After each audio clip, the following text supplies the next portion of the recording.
ان لوگوں کو ایڈریس کر رہا ہے کہ جو اللہ تعالیٰ کے ساتھ دوسری چیزوں کی بھی عبادت کرتے تھے، کیونکہ جو ایتھیزم ہے اس کا اس وقت کوئی سر پیر نہیں تھا، یا آپ صلی اللہ علیہ وسلم کا مقابلہ کسی ایسے بندے سے نہیں ہوا۔ یہ تو اس سے بھی زیادہ بیوقوفانہ بات ہے کہ آپ یہ کہیں کہ کوئی بھی خالق نہیں ہے۔ یہ ان لوگوں سے بھی گئی گزری بات ہے وہ جو کسی نہ کسی کی عبادت کرتے ہیں، کیونکہ ایٹ لیسٹ وہ لوگ جو دوسرے بتوں کو خدا مانتے ہیں، کسی اور چیز کو خدا مانتے ہیں، ان کو کم از کم اس بات پہ ہے کہ یہ کائنات کو کسی نے بنایا تو ہے۔ تو اللہ تعالیٰ فرماتے ہیں کہ مجھے بتاؤ کہ انہوں نے اس زمین میں کیا پیدا کیا ہے۔ سو اللہ شروع کرتے ہیں ارونی ماذا خلقوا من الارض، مجھے دکھاؤ کہ انہوں نے اس زمین میں کیا بنایا ہے، بجائے یہ کہنے کے آسمان کے، کیونکہ الارض جو ہے نا وہ مشہود ہے، اس کو دیکھا جا سکتا ہے۔ علماء فرماتے ہیں جس چیز کی آپ شہادت دے سکیں، زمین آپ نے دیکھ لی ہے،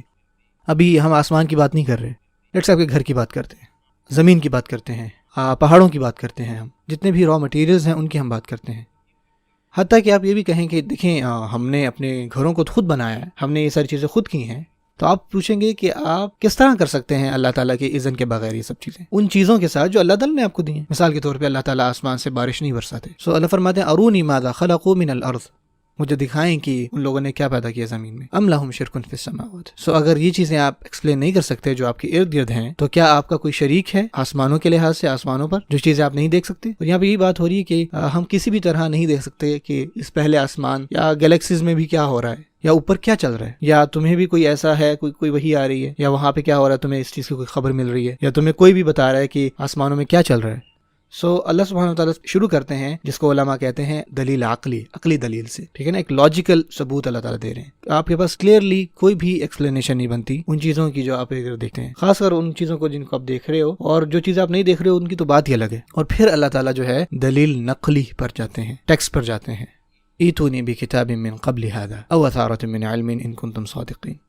اللہ تعالیٰ کفار کو مخاطب کر کہتے ہیں کہ اگر آپ یہ لاجیکلی ایکسپلین نہیں کر سکتے تو آپ کے پاس کیا کوئی کتاب ہے، کوئی ایسی چیز ہے جسے آپ ثابت کر سکیں؟ سو اللہ فرماتے ہیں نہ آپ کے پاس کوئی لاجیکل ایکسپلینیشن ہے، نہ ہی کوئی انٹلیکچوئل ایکسپلینیشن ہے آپ کے پاس۔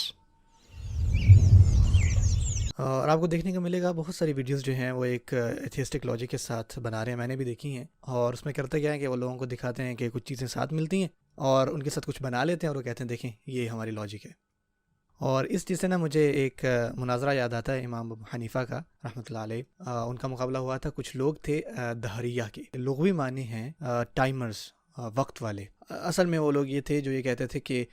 ما یہلکنا الا الدہر، ہمیں کوئی بھی چیز ہمیں نہیں مارے گی، نہیں گزارے گی سوائے وقت کے، کوئی کریٹر نہیں ہے، کسی نے وقت کو نہیں بنایا، اور کچھ بھی نہیں ہوتا جب ہم یہاں سے فوت ہو جاتے ہیں، کوئی بھی قیامت اور جنت نہیں، جہنم نہیں ہے۔ سو ان لوگوں نے امام ابو حنیفہ رحمۃ اللہ علیہ کو چیلنج کیا، کیونکہ اس وقت امام ابو حنیفہ جو ہے بہت بڑے امام تھے، ان کو کافی نقصان پہنچ رہا تھا امام ابو حنیفہ سے۔ سو انہوں نے کہا کہ چلو ہم آپ سے ڈیبیٹ کرتے ہیں۔ سو انہوں نے ایک وقت مقرر کیا اور وہ اپنے وقت پہ آ گئے، اور امام ابو حنیفہ جو ہے وہ اس وقت نہیں آئے، وہ اپنا وقت لے رہے تھے آرام سکون سے، اور اسی دوران لوگوں نے یہ کہنا شروع کر دیا کہ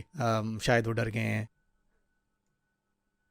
سو امام ابو حنیفہ رحمۃ اللہ علیہ جو ہے تقریباً کہہ لیں 1 گھنٹے بعد آئے، اور جو ڈیبیٹر تھا دہریہ سائڈ پہ، جو ایتھیسٹ تھا، دیکھیں یہ تو صاف اشارہ کرتی ہے اس بات پہ کہ آپ ہمارا مقابلہ نہیں کر سکتے، آپ کو تو پتہ نہیں کہ آپ تو ڈر گئے ہم سے، آپ تو لیٹ آ رہے ہیں، آپ کو پتہ نہیں کہ کیا آرگیو کرنی ہے ہمارے ساتھ۔ تو اس کے جواب میں امام ابو حنیفہ رحمۃ اللہ علیہ نے فرمایا کہ میں آپ کو بتاتا ہوں میرے ساتھ کیا ہوا۔ دراصل میں جب آ رہا تھا تو راستے میں نا ایک نہر آ گئی، بیسکلی میں نے ایک کنارے کو پار کرنا تھا، تو اس کے لیے مجھے ایک کشتی چاہیے تھی۔ سو جب میں پہنچا تو میں نے دیکھا وہاں آس پاس کوئی بھی کشتی نہیں تھی، اور میں نے سوچا کہ کب جو ہے مجھے یہ قدرت سب کچھ بنا کے دیتی ہے، کوئی کشتی نما چیز۔ سو میں وہاں انتظار کر رہا تھا کہ کوئی لکڑی کے تختے آ جائیں یا کچھ ایسا ہو جائے، اور دیکھتے دیکھتے یہ ساری چیزیں آئیں، اور پانی بھی آیا، اور لکڑی بھی آئی، اور زمین سے جو ہے وہ نیلز بھی باہر آئیں، ایک دم ہی خود بخود جو ہے نا ایک میرے سامنے کشتی تیار ہو۔ اور اس کے آخر میں اوبویسلی میں یہ اپنی الفاظوں میں بیان کر رہا ہوں، تو جب یہ سب ہو گیا تو میں اس میں بیٹھا اور میں نے وہ پار کیا، اور اس وجہ سے مجھے دیری ہوگی۔ سو جو دوسرے لوگ تھے دہریہ، یہ سن کر وہ ہنسنے لگ گئے، وہ یہ کہتے کہ آپ کو لگتا ہے کہ ہم یہ بات مانیں گے؟ تو انہوں نے کہا کہ آپ لوگ یہ کہتے ہو کہ یہ سب کچھ جو ہے کہیں سے نہیں آیا، یہ سب جو ہے یہ بائی چانس ہو رہا ہے، کسی نے اس کو ڈیزائن نہیں کیا، اور تم لوگ حیران ہو رہے ہو میری اس کشتی کی کہانی پر۔ یہی بیسکلی ایک ایتھیسٹ کی لاجک ہوتی ہے، اور امام ابو حنیفہ نے ان کا اس طرح سے جواب دیا۔ دیکھیں ایک چیز ہے کہ آپ یہ کہہ دو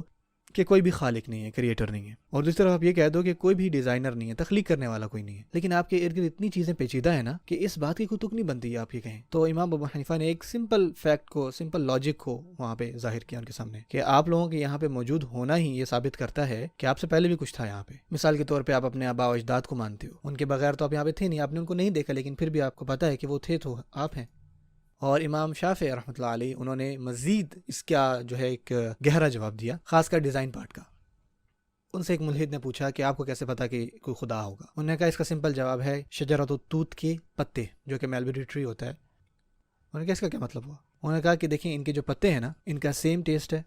سیم کلر ہے، سیم اسمیل ہے اور سیم ہی فارم ہے اس کی، لیکن جب اس کو کوئی سلک وارم کھاتی ہے تو سلک دیتی ہے، اور جب کوئی شہد کی مکھی کھاتی ہے تو وہ شہد دیتی ہے، اور جب کوئی بکری کھاتی ہے تو وہ دودھ دیتی ہے، اور جب کوئی غزال کھاتی ہے تو وہ مسک دیتی ہے۔ تو انہوں نے کہا کہ کون ہے جو ایک ہی چیز سے اس طرح کی چیزیں، ایک ہی چیز سے ڈفرنٹ چیزیں ہمیں عطا کر رہا ہے سوائے اللہ تعالیٰ کے؟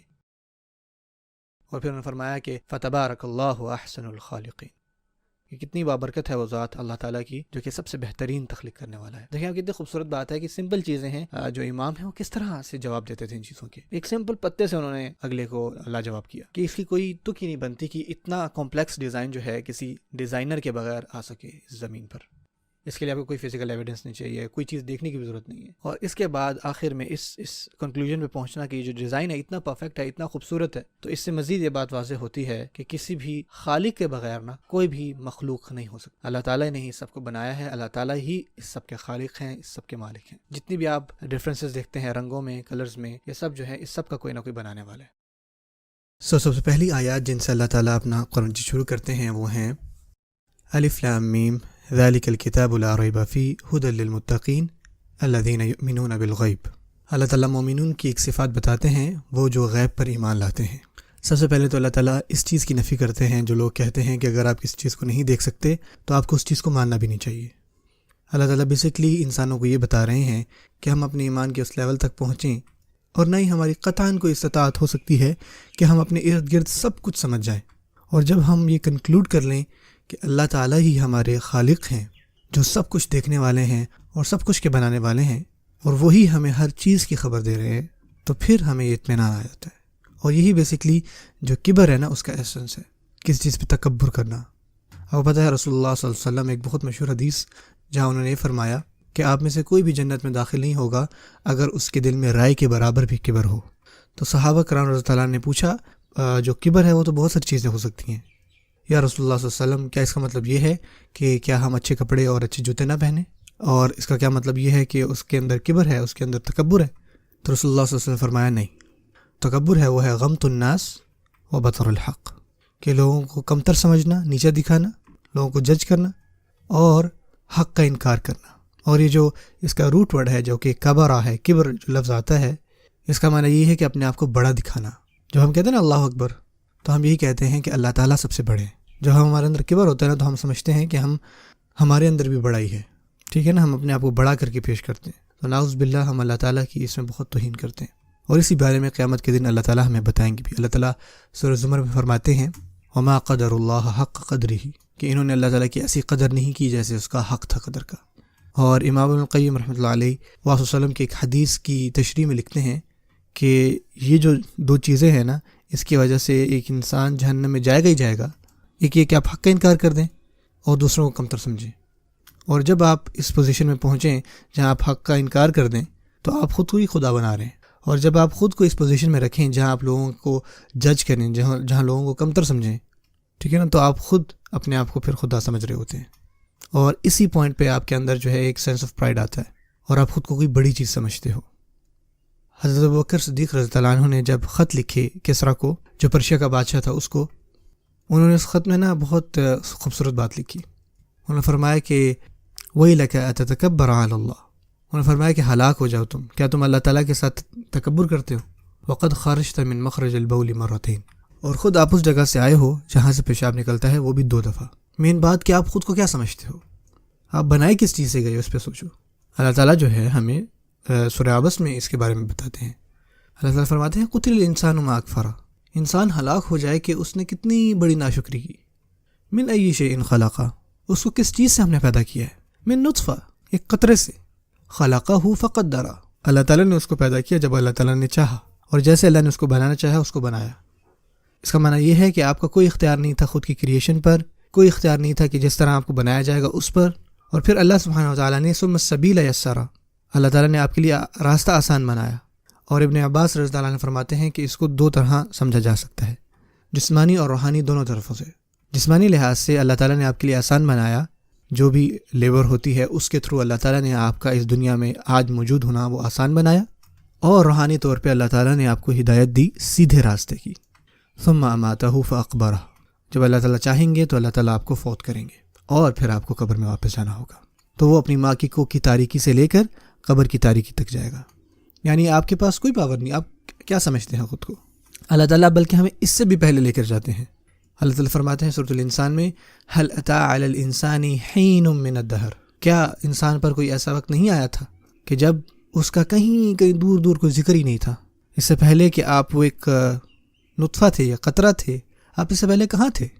یہ کہنا کہ ہم سب کچھ سمجھ جائیں گے اپنے ارد گرد، اور اگر ہم کسی چیز کو دیکھ نہیں سکتے یا سمجھ نہیں سکتے تو وہ سچ نہیں ہے،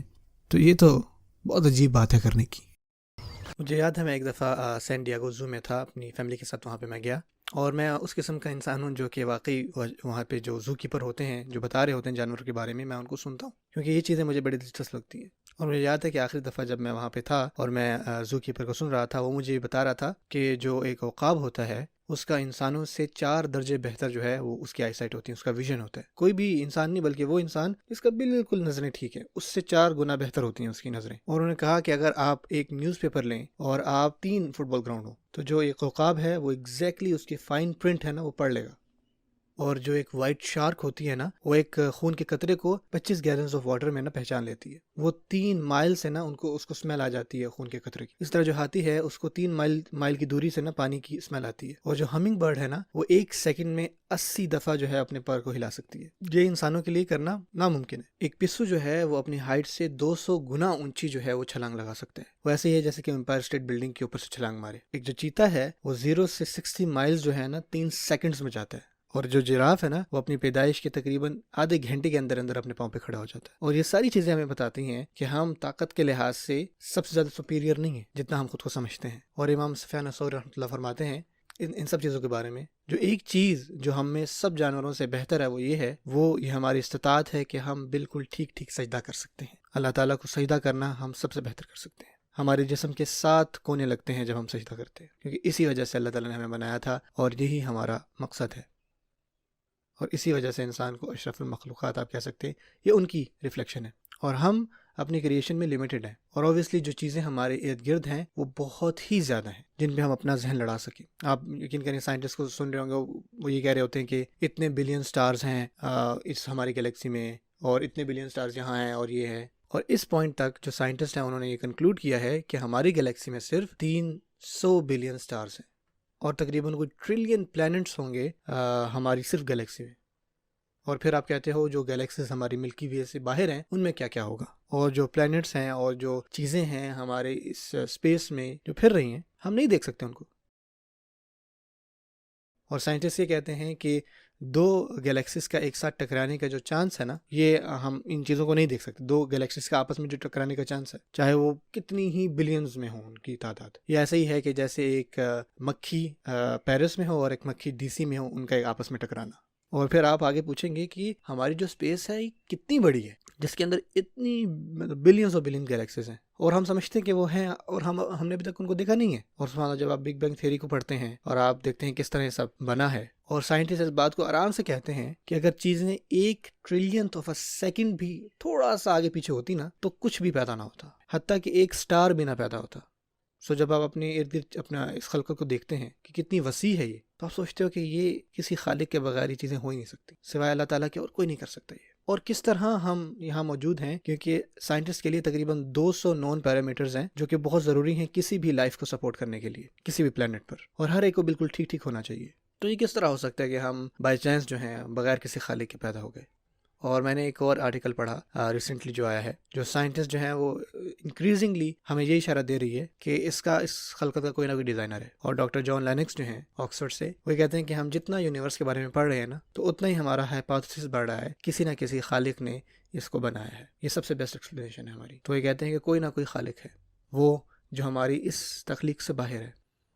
اس کے پاس کوئی زمان و مکان کا کانسیپٹ نہیں ہے، کیونکہ آپ کو پتہ ہے کہ ٹائم بھی بنایا گیا ہے، کیونکہ اس کی بھی کوئی نہ کوئی کاز اینڈ افیکٹ ہوگی، ٹھیک ہے نا، تخلیق بنائی جاتی ہے۔ یہ ہماری تمام باتیں اس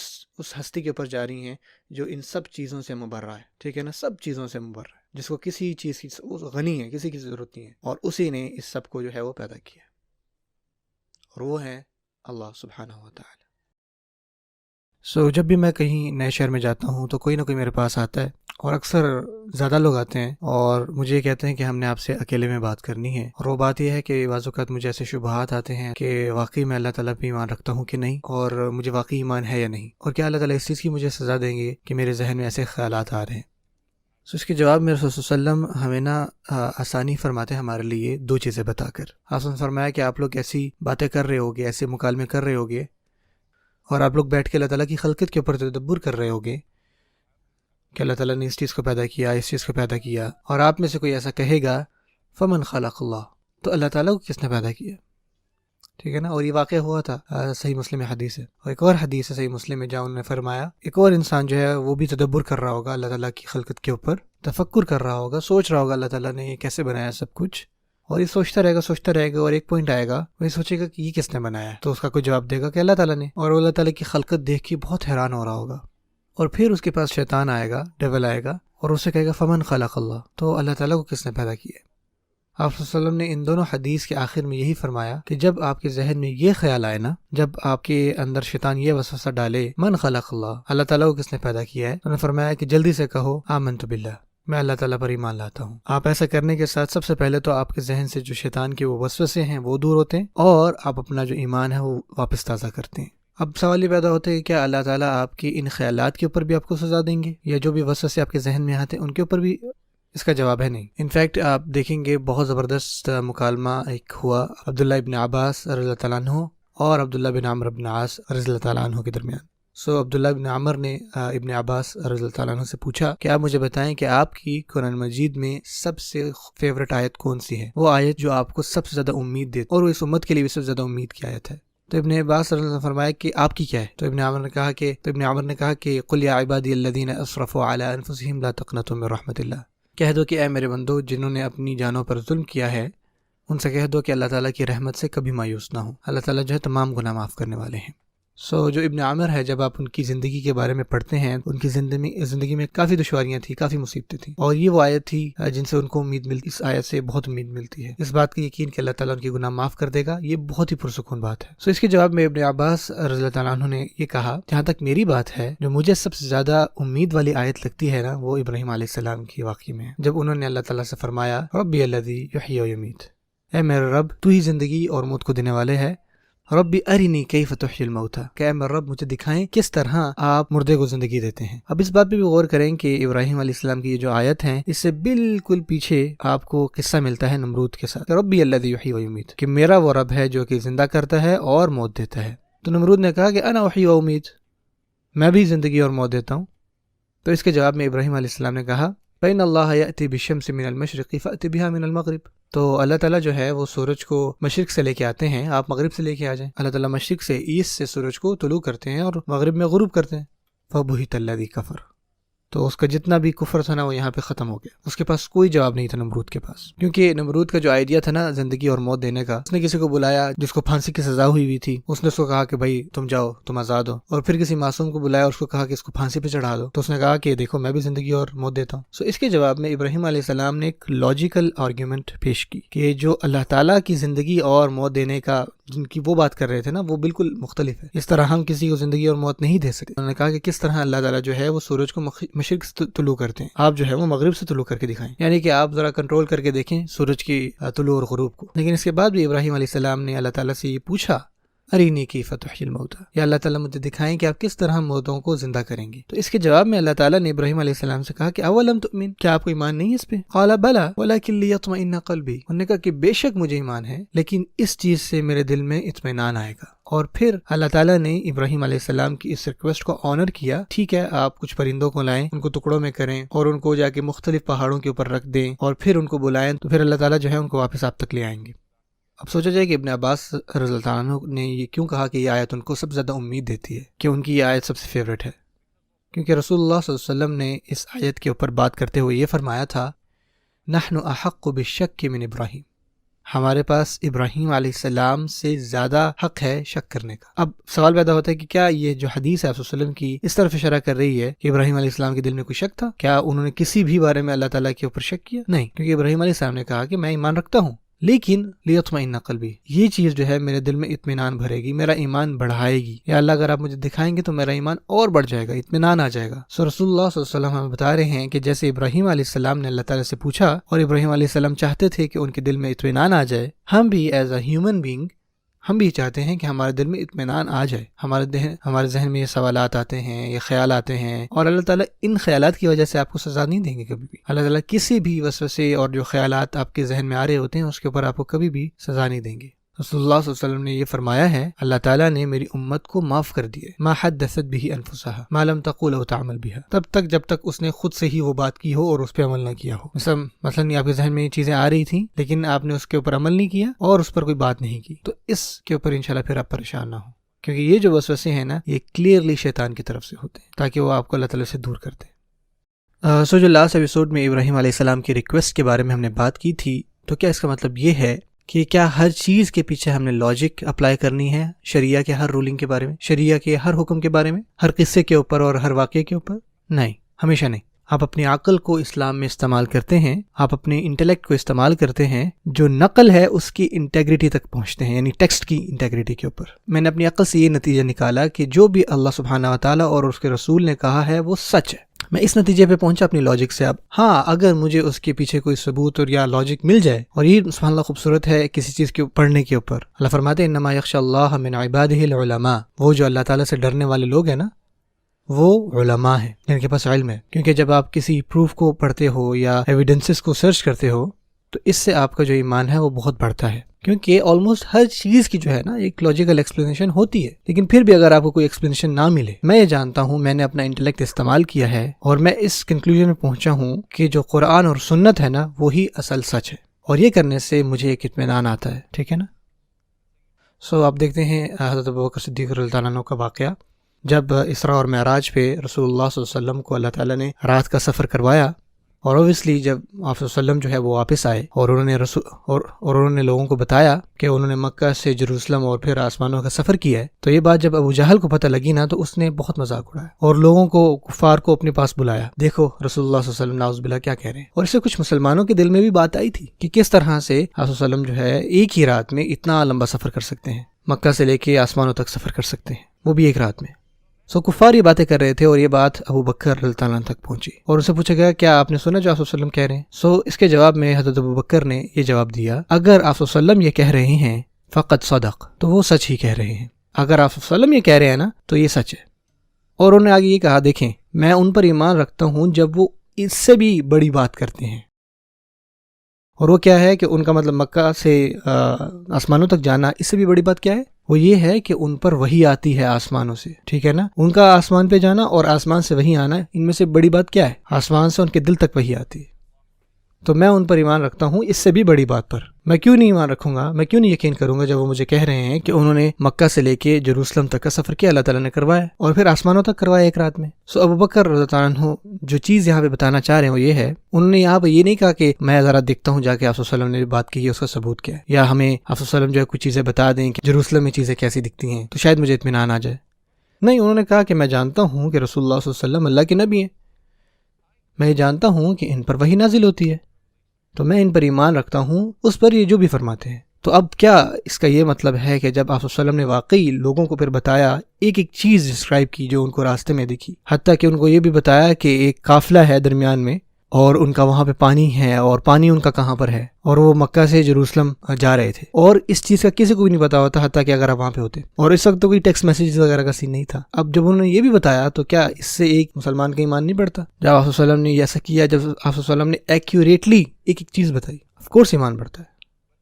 لیکن مجھے اس چیز کی ضرورت نہیں ہے کہ وہ بتایا جائے گا تو میرا ایمان بڑھے گا، ایمان بڑھتا ہے. اور یہی معاملہ ابراہیم علیہ السلام کا ہم نے لاسٹ قصے میں بات کی تھی. اگلی بات اللہ تعالیٰ قرآن مجید میں فرماتے ہیں سنريهم آياتنا في الآفاق وفي أنفسهم حتى يتبين لهم أنه الحق، کہ ہم ان قریب ان کو اپنی نشانیاں دکھائیں گے اس کائنات میں اور ان کے خود نفسوں میں، یعنی آسمان سے لے کے ان کے اندر تک. حتى يتبين لهم أنه الحق، حتیٰ کہ ان پر یہ واضح ہو جائے گا کہ یہی حق ہے، یہی سچ ہے، یہی اللہ تعالیٰ کی طرف سے سچ ہے. اللہ تعالیٰ فرماتے ہیں دیکھیں میں آپ کو یہ تمام نشانیاں دے رہا ہوں، تمام پروفز ہیں، یہ آپ اپنے آسمانوں میں دیکھیں اور اپنے آپ میں دیکھیں کہ اس میں کوئی شک نہیں کہ تم جیسا اتنا پیچیدہ انسان کسی خالق کے بغیر موجود بھی ہو سکتا ہے، اور پھر آپ تک یہ کلیئر کر دیا جائے گا کہ یہی سچ ہے۔ اور جب آپ کو حق مل جائے، آپ پہلے حق تلاش کرتے ہیں اور پھر آپ کو حق ملتا ہے، ٹھیک ہے نا؟ بہت سارے لوگ جو ہیں اپنی زندگی گزار دیتے ہیں اس کو تلاش کرنے میں، ٹھیک ہے نا؟ اس کا ایک میننگ بھی ہے، ایک پرپس بھی ہے کہ ہم یہاں پہ کیوں ہیں، ہمارا یہاں پہ مقصد کیا ہے۔ ہمارا ایز بلیورز، ایز مسلم ہمارا ایمان ہے، ہمیں پتہ ہے کہ یہ سچ ہے، ہمیں پتہ ہے یہ حق ہے۔ اب ہمارا زندگی کا جو مقصد ہے کہ وہ مانا تو لیں ہم کیوں یہاں پہ بھیجے گئے ہیں۔ حتیٰ کہ جو ایتھیسٹ ہے، میں ہمیشہ یہ کہتا ہوں، جب آپ کسی ایتھیسٹ سے مناظرہ کر رہے ہوتے ہیں نا، تو آپ کے مناظرے کے آخر تک جو ہے نا وہ ایگنوسٹک ہو چکے ہوتے ہیں۔ وہ شروع یہاں سے کریں گے، دیکھیں کوئی خالق نہیں ہے، لیکن جب آپ ان کو تمام ثبوت دیں گے نا تو وہ کہیں گے ہاں ہو سکتا ہے کوئی خدا ہو، اور میں دیکھ سکتا ہوں کوئی ڈیوائن انرجی ہوگی اور کوئی خدا ہوگا، لیکن میں نہیں سمجھتا کہ کوئی مذہب کی ضرورت ہے یا کسی ہدایت کی ضرورت ہے، ہمیں کچھ بھی نہیں بھیجا گیا، کوئی مقصد نہیں ہے۔ اب آپ خود سوچیں کہ اتنی سب پیچیدہ چیزیں، تو اس کا جواب یہی ہوگا کہ یہ سب اتنا اللہ تعالیٰ نے جو اتنا تخلیق کیا، یہ سب جو اللہ تعالیٰ نے بنایا ہے، سب کچھ پیچیدہ چیزیں اللہ نے بنائی، کیا ان کا کوئی معنی نہیں ہوگا؟ کیا آپ واقعی سوچتے ہیں کہ اللہ تعالیٰ، یعنی آپ کہتے ہیں کہ اللہ تعالیٰ نہیں، اگر کوئی خدا ہے، اگر آپ سمجھتے ہیں کہ کوئی ڈیوائن انرجی ہے، کیونکہ ایسا تو ہوا ہے، یہ سب کہنے کے بعد آپ کہیں گے کہ اس کا کوئی مقصد نہیں تھا، اس کا کوئی معنی نہیں ہے، کوئی مقصد نہیں ہے اس کے پیچھے۔ اور اللہ تعالیٰ یہ قرآن مجید میں فرماتے ہیں کہ ہم نے یہ سب کچھ بے معنی نہیں بنایا، اللہ تعالیٰ کوئی بھی چیز بے معنی نہیں بناتے، ہر چیز کا کوئی نہ کوئی مقصد ہے۔ ایک مومن کے لیے جو سفر بنتا ہے نا، وہ یہی ہے کہ وہ اپنے اس مقصد کو پہچانے۔ یہ سب کیسے شروع ہوا؟ اللہ، صرف اللہ سے شروع ہوا۔ رسول اللہ صلی اللہ علیہ وسلم نے فرمایا کان اللہ ولم یکن معہ شیء، شروع سے صرف اللہ ہی ہیں اور ان کے ساتھ کوئی بھی نہیں ہے، کوئی عرش نہیں، کوئی قلم نہیں، کوئی پانی نہیں، کوئی بادل نہیں، کوئی آسمان نہیں، کچھ بھی نہیں۔ اور ابو رزیم، ایک صحیح حدیث ہے سنن الترمذی میں، ابو رزیم رسول اللہ صلی اللہ علیہ وسلم سے پوچھتے ہیں کہ پھر اللہ سبحانہ وتعالیٰ کہاں پر تھے، ان سب چیزوں سے پہلے وہ کہاں پر تھے؟ انہوں نے فرمایا کہ کان فی عما ما تحتہ ہوا وما فوقہ ہوا، کہ نہ ان کے نیچے کوئی ہوا تھی اور نہ ہی کوئی اوپر ان کی ہوا تھی، وہاں پہ صرف اللہ تعالیٰ تھے۔ اور جب آپ اس کے اوپر سوچتے ہیں اور سوچتے ہیں سبحان اللہ، یہ کتنی امیزنگ بات ہے، اور اس کے اندر بھی ایک نشانی ہے کہ رسول اللہ صلی اللہ علیہ وسلم ہم بیسکلی یہ بتا رہے ہیں کہ شروع سے صرف اللہ تعالیٰ ہی تھے، اور پھر اللہ تعالیٰ نے سب کو پیدا کیا، صرف اور صرف شروع سے اللہ تعالیٰ تھے۔ اور اسی کے ساتھ ساتھ رسول اللہ صلی اللہ علیہ وسلم فرمایا کہ کسی شاعر نے اصدق بیت قالہ الشاعر، کہ کسی شاعر نے اگر کوئی سچے اشعار کہے ہیں کسی بھی شعر میں کہیں پر بھی، الا کل شیء ما خلا اللہ باطل، کہ اللہ تعالیٰ کے علاوہ جو کچھ بھی ہے نا وہ سب کچھ باطل ہے، کیونکہ صرف اللہ ہی ہیں اور کچھ نہیں۔ بعض وقت کیا ہوتا ہے، اور ابو رزیم جب رسول اللہ صلی اللہ علیہ وسلم سے پوچھ رہے تھے کہ ہم کیا کرتے ہیں جب ہم کوئی حدیث سنتے ہیں یا ہمیں کسی حدیث کا پتہ چلتا ہے جہاں پہ اللہ تعالیٰ کی تفصیل بیان کی جا رہی ہوتی ہے، تو ہم اپنے اس کو نا انسانی ذہن کے اعتبار سے اس کو سوچنے کی کوشش کر رہے ہوتے ہیں کہ مثال کے طور پہ اللہ تعالیٰ جو ہے رات کے آخری پہر اس دنیا کے قریب آتے ہیں اور پوچھتے ہیں حل من مستغفر فاغفر لہ، بہت مشہور حدیث ہے کہ کیا کوئی معافی مانگنے والا ہے کہ میں اس کو معاف کروں، کہ کیا مجھ سے کوئی سوال پوچھ رہا ہے کہ میں اس کو جواب دوں۔ تو پھر ہم سوچتے ہیں کہ یار رکو ذرا، جو یہاں پہ اس ملک میں آخری پہر ہے رات کا، وہ تو دوسرے ملک میں کچھ اور ہے، تو کس طرح اللہ تعالیٰ جو ہے وہ سب کو سن رہے ہیں اور آخری رات کا پہر چل رہا ہے، اور دیکھا جائے تو کہیں نہ کہیں تو اس وقت بھی رات کا پہر چل رہا ہوگا، وہ یہ سب کیسے چلتا ہے، اللہ تعالیٰ سب کیسے سن رہے ہوتے ہیں؟ مسئلہ یہاں پہ یہ ہے کہ یہاں پر اللہ تعالیٰ کو اپنی اب ہیومن ڈائمنشن سے لمٹ کر رہے ہیں۔ اللہ تعالیٰ کو کسی وقت کی ضرورت نہیں ہے، اللہ تعالیٰ نے ہی وقت بنایا ہے۔ تو جب آپ کہتے ہیں کہ اللہ واقعی ہر کسی کی دعا سنتے ہیں، یعنی عرفہ کے دن آپ سوچیں، عرفہ کے دن، حج کے دن کتنے لوگ ہیں جو ایک ساتھ جو ہے وہاں پر موجود ہوتے ہیں، سب اللہ سے دعا کر رہے ہیں، مختلف زبانوں میں دعا کر رہے ہیں،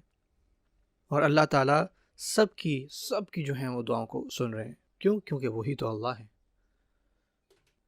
اللہ تعالیٰ ہی وقت کے بنانے والے ہیں۔ تو جتنی بھی ڈائمنشنز ہیں نا ہماری ٹائم کی، وہ ان پر اپلائی نہیں ہوتی، اللہ تعالیٰ پر کوئی بھی چیز ہو سب سے پاک ہے۔ اسی وجہ سے جو علماء ہیں وہ اس پر بہت ہی زبردست بات کرتے ہیں، کل ما خطر ببالک فاللہ بخلاف ذلک۔ جب بھی آپ اللہ تعالیٰ کے بارے میں سوچتے ہیں، کوئی بھی چیز جو آپ کے ذہن میں آتی ہے اللہ تعالیٰ کے حوالے سے کہ اللہ تعالیٰ ایسے ہوں گے، آپ کے ذہن میں کچھ نہ کچھ آتا ہوگا، اللہ بخلاف ذلک، بس یہ جان لیں کہ اللہ تعالیٰ اس سے مختلف ہیں جو آپ نے امیجن کیا۔ آپ اللہ تعالیٰ کو امیجن کر ہی نہیں سکتے، آپ اللہ تعالیٰ کے بارے میں سوچ ہی نہیں سکتے اس حوالے سے کہ وہ کیسے ہوں گے، یہ ناممکن ہے، کیونکہ ہمارے کمزور ذہن اللہ تعالیٰ کو امیجن کر ہی نہیں سکتے۔ رسول اللہ صلی اللہ علیہ وسلم نے اس موقع پر ایک بہت خوبصورت دعا پڑھتے ہیں، یہ جو کان اللہ ولم یکن شیء، اس کی بیسس پر کہ سب سے پہلے سے اللہ سبحانہ و تعالیٰ ہے اور اللہ تعالیٰ کے علاوہ کوئی نہیں تھا۔ رسول اللہ صلی اللہ علیہ وسلم نے ہمیں سکھایا ہے کہ ہم یہ کہیں اللہم انت الاول فلیس قبلک شیء، کہ اے اللہ آپ سب سے پہلے ہیں اور آپ سے پہلے کچھ بھی نہیں ہے۔ وَأَنْتَ الْآخِرُ فَلَيْسَ بَعْدَكَ شَيْءٌ، اور آپ سب سے آخر ہیں اور آپ کے بعد بھی کوئی نہیں ہے۔ وَأَنْتَ الظَّاهِرُ فَلَيْسَ فَوْقَكَ شَيْءٌ، اور آپ اتنے ظاہر ہیں کہ آپ سے ظاہر کچھ اور نہیں۔ وَأَنْتَ الْبَاطِنُ فَلَيْسَ دُونَكَ شَيْءٌ، اور آپ اتنے باطن ہیں، اتنے چھپے ہوئے ہیں کہ اتنا اور کوئی نہیں۔ سو رسول اللہ صلی اللہ علیہ وسلم جو ہمیں چیز یہاں سکھا رہے ہیں وہ یہی ہے کہ اللہ تعالیٰ سب سے اول ہے اور اسی کے ساتھ ساتھ سب سے آخر ہے، اور اللہ تعالیٰ جو ہیں وہ ظاہر بھی ہیں اور اسی کے ساتھ ساتھ باطن بھی ہیں۔ اور اس وجہ سے آپ کو ایک بہت مشہور آیت ملتی ہے سورہ حدید میں، جس میں ایگزیکٹلی یہ دو نام جو ہیں وہ ایک ساتھ آتے ہیں اللہ تعالیٰ کے، جہاں اللہ فرماتے ہیں هو الاول والآخر والظاہر والباطن وهو بكل شيء علیم، کہ وہی ہے جو اول ہے اور آخر ہے اور ظاہر ہے۔ اور جو یہاں پہ حرف واو آ رہا ہے نا بار بار،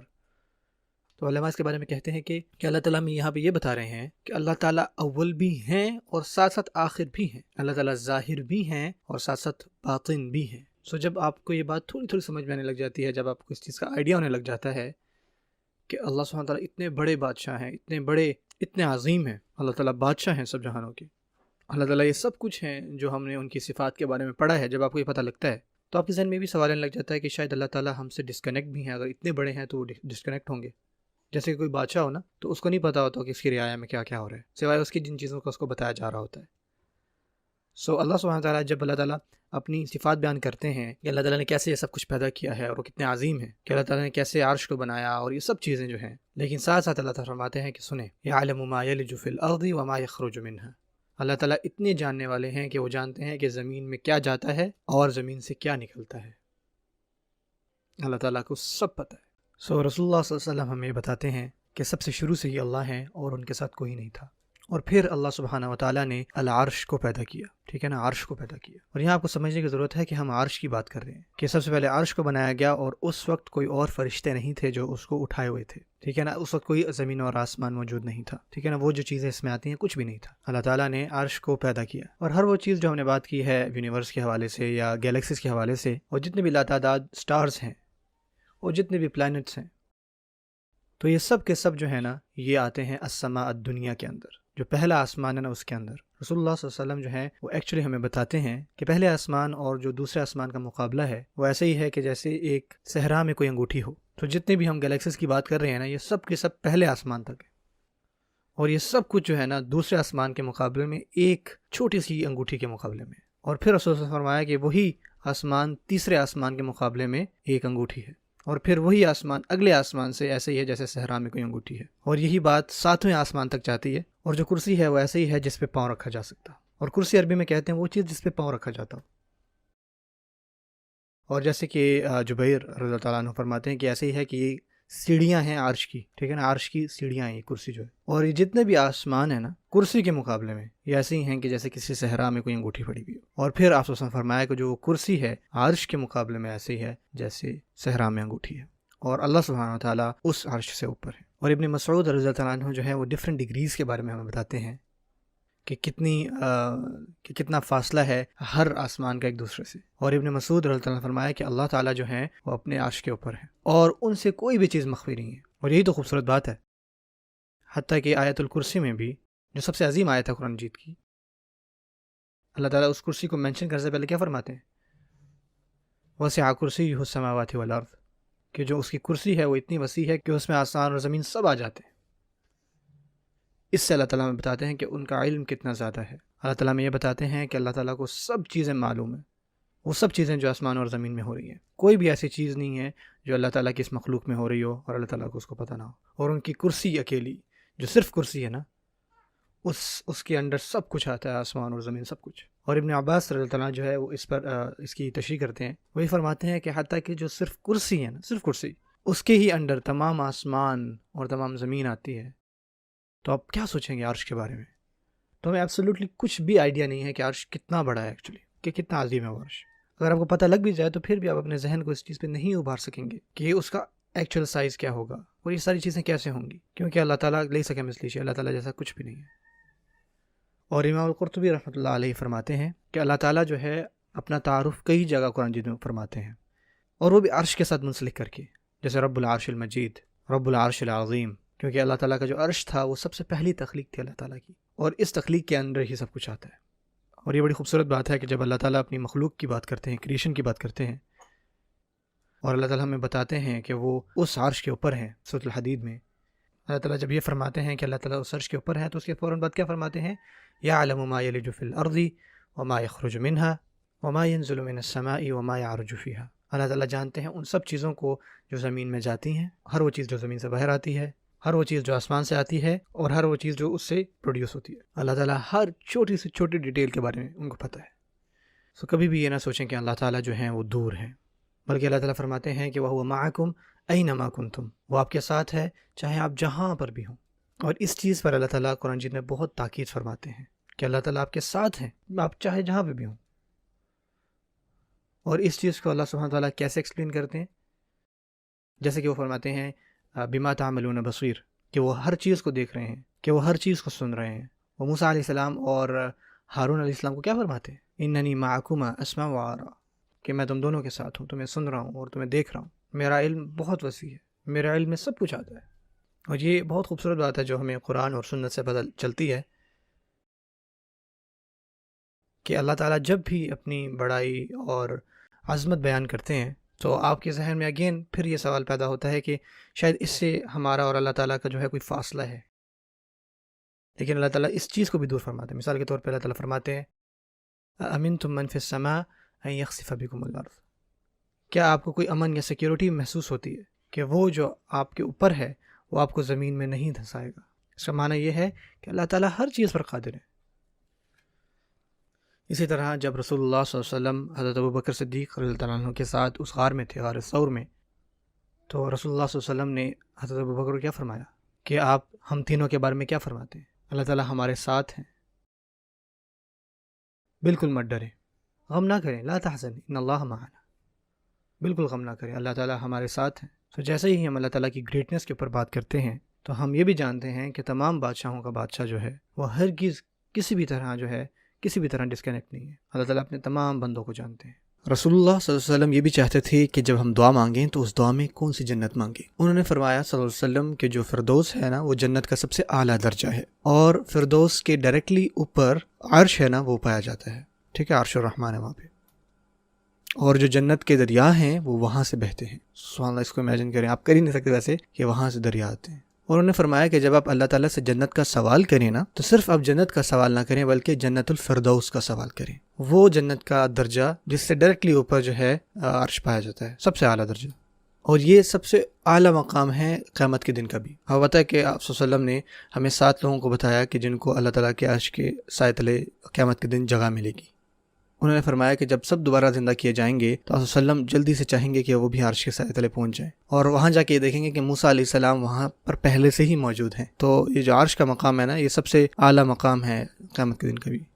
اور البتہ جو فرشتوں میں بھی سب سے اعلیٰ فرشتے ہیں نا وہ وہی ہیں جنہوں نے اللہ تعالیٰ کے عرش کو اٹھا رکھا ہے، ٹھیک ہے، ہم ان کا دعا میں بھی اکثر ذکر کر رہے ہوتے ہیں، اور اللہ تعالیٰ خود جو ہے وہ حملۃ العرش کے بارے میں بات کرتے ہیں جنہوں نے عرش کو اٹھایا ہوا ہے، اور ابھی ان کی تعداد 4 ہے، اور لیکن قیامت کے دن وہ 8 ہو جائیں گے، اور وہ بہت ہی بڑے فرشتے ہیں، بہت بڑی ہستی، بہت طاقتور فرشتے، لیکن پھر بھی وہ فرشتے ساتھ کیا کر رہے ہیں؟ وہ اللہ تعالیٰ کی تسبیح کر رہے ہیں، اللہ تعالیٰ کی پاکی بیان کر رہے ہیں، اللہ تعالیٰ کی تعریف کر رہے ہیں، اور اللہ تعالیٰ کی جو ہے پاکی بیان کر رہے ہیں۔ اور اس سے ہمیں یہ پتہ لگ رہا ہے کہ اللہ تعالیٰ جو ہے ان کو عرش کی بھی ضرورت نہیں ہے، اللہ تعالیٰ ہر چیز سے غنی ہے، اللہ تعالیٰ کو ان فرشتوں کی بھی ضرورت نہیں ہے، ٹھیک ہے نا، اللہ تعالیٰ کو نہ عرش کی ضرورت ہے نہ ہی ان کی جنہوں نے عرش کو اٹھایا ہوا ہے،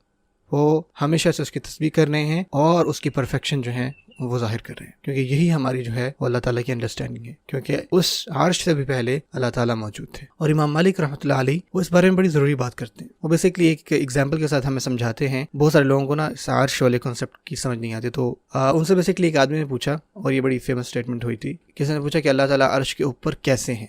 ہم ایز مومنین اس کو کیسے سمجھیں کہ اللہ تعالیٰ اپنے عرش کے اوپر استوا ہوئے؟ اور اس سوال سے نا امام مالک رحمۃ اللہ علیہ سب سے پہلے ان کو بہت زیادہ پسینہ آنے لگ گیا اور وہ کانپنے لگ گئے، اور ان کو بہت ڈر لگا اس سوال کا جواب دینے میں، لیکن انہوں نے بہت ہی خوبصورت جواب دیا اس کا، اور وہ بھی صرف ان کے تقوی کی وجہ سے، ان کے خوف کی وجہ سے، وہ بھی اس وجہ سے کہ ان کے منہ سے کچھ غلط نہ نکل جائے اللہ تعالیٰ کے حوالے سے، لیکن اللہ تعالیٰ نے آپ سمجھے الہام کیا کہ امام مالک نے سبحان اللہ ایک ایسی اسٹیٹمنٹ دی نا کہ آج تک وہ مانی جاتی ہے، جتنے بھی ان کے بعد آنے والے لوگ ہیں نا وہ اس بات کو ایز اے ماڈل پیش کرتے ہیں۔ اور سب سے اہم بات کہ کوئی بھی ہم جو ہیومن ڈائمینشن ہے نا وہ اللہ تعالیٰ کے ساتھ اسائن نہیں کرتے۔ انہوں نے کیا کہا؟ انہوں نے کہا کہ الاستواء معلوم، کہ اللہ تعالیٰ کا اوپر اٹھنا، اللہ تعالیٰ کا استوا ہونا، اوپر جانا، عربی میں استوا کہتے ہیں، جو استوا ہے نا وہ معلوم ہے، یعنی اللہ تعالیٰ کو اوپر جانا، الاستوا معلوم۔ اور پھر کہا والکیف غیر معقول، لیکن وہ کیسے ہے یہ ہماری عقلوں سے باہر بات ہے، ہم نے اس کیفیت نہیں لگا سکتے، ہمیں کوئی آئیڈیا نہیں ہے کہ اللہ تعالیٰ کیسے استوا ہوئے عرش پر، کیونکہ ہماری ہیومن ڈائمینشن جو ہیں وہ اس چیز کو سمجھ ہی نہیں سکتی۔ اور پھر انہوں نے فرمایا کہ والایمان بہ واجب، اور انہوں نے فرمایا کہ اس پر ایمان لانا جو ہے وہ واجب ہے، اور والسؤال بہ بدعہ، اور اس کے بارے میں پوچھنا جو ہے نا وہ بدعت ہے۔ ہمیں پتہ ہے کہ اللہ تعالیٰ عرش پر استوا ہوئے، لیکن وہ کیسے ہوئے ہمیں کیفیت نہیں پتہ، ہم نہ ہی اس کو امیجن کر سکتے ہیں، نہ ہی ہماری ذہنی اتنی عقل ہے کہ ہم اس کو سمجھ سکتے ہیں، ہم سمپلی اس پر ایمان لاتے ہیں جیسے اللہ تعالیٰ نے ہمیں اس پر کہا ہے۔ اس کے علاوہ ہم ان چیزوں کے ساتھ خود کو کنسرن کرتے ہیں جس کا ہمیں فائدہ ہے، ٹھیک ہے نا، جو عبرت کی چیزیں ہیں۔ رسول اللہ صلی اللہ علیہ وسلم نے کیا بتایا کہ اللہ تعالیٰ نے جب اپنی کریشن کو کمپلیٹ کیا تو انہوں نے اس عرش کے اوپر نا ایک عبارت لکھی، وہ ہے ان رحمتی سبقت غضبی،